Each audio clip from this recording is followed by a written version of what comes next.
Водяное, Работино of Zaporozhye region. Angkatan bersenjata Rusia dan Ukraina melaporkan perkembangan terbaru dari garis depan.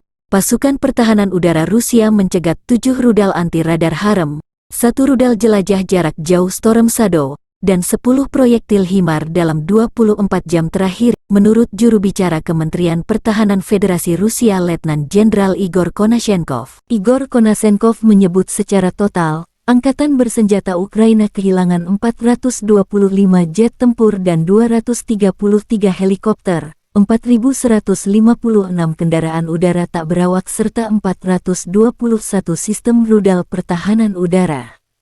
Juga 9.169 tank dan kendaraan tempur lapis baja lainnya, 1.100 kendaraan tempur yang dilengkapi dengan MLRS, 4.821 meriam dan mortir artileri lapangan, serta 10.214 unit militer khusus peralatan dihancurkan selama operasi militer khusus.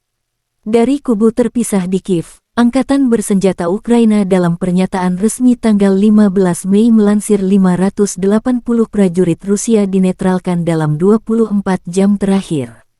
Termasuk 3 tank, 11 kendaraan pengangkut personel lapis baja, 21 sistem artileri dan 24 drone ditembak jatuh. Secara total, Moskow kehilangan 199.460 prajurit sejak awal serangan skala penuh ke Ukraina. Presiden Ukraina Volodymyr Zelensky menegaskan serangan balik Ukraina bertujuan merebut wilayah Ukraina yang direbut Rusia, bukan untuk menyerang wilayah Rusia.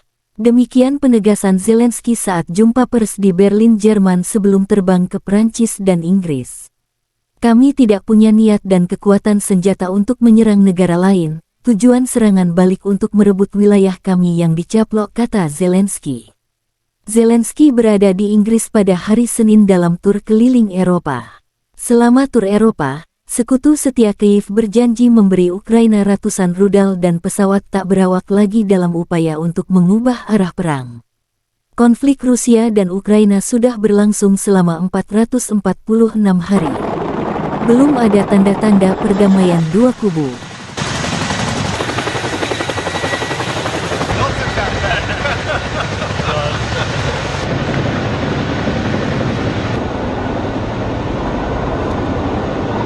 Terima kasih sudah nonton.